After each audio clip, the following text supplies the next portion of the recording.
Calon Gubernur nomor urut 4, Dodi Reza Alik Nurdin menyapa warga di Kabupaten Pali di Desa Talang Subur, Kecamatan Talang Ubi.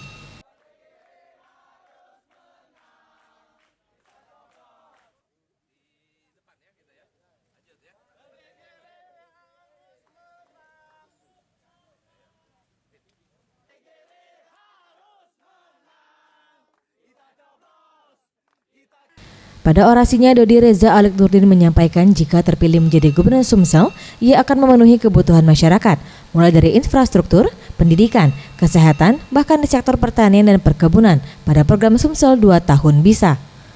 Kabupaten Pali yang merupakan daerah otonomi baru juga menjadi perhatian serius dalam mewujudkan Bumi Serepah Serasan menjadi kabupaten yang dapat termaju di Provinsi Sumsel.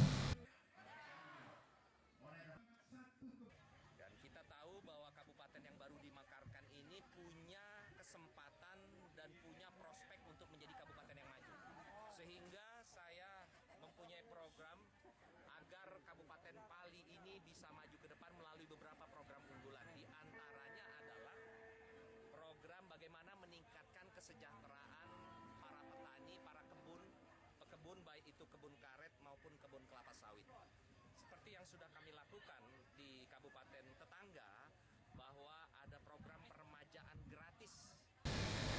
Sementara itu, Irwan SD, Ketua DPD Partai Golkar Kabupaten Pali, menambahkan program Paslon Dodi Giri sangatlah tepat dan dibutuhkan masyarakat Pali dan Sumsel. Untuk ia menegaskan kepada seluruh kader Golkar di Bumi Serepah Serasan wajib memenangkan Paslon Gubernur Sumsel Dodi Giri pada Pilgub 27 Juni 2018 mendatang. Dan dalam kesempatan ini juga tentu kami Partai Golkar menginstruksikan wajib bagi seluruh kader Golkar, apalagi yang namanya fraksi. Jadi wajib untuk memenangkan daripada Dodi dan Giri ini. Boris Simbolon, Sriwijaya TV.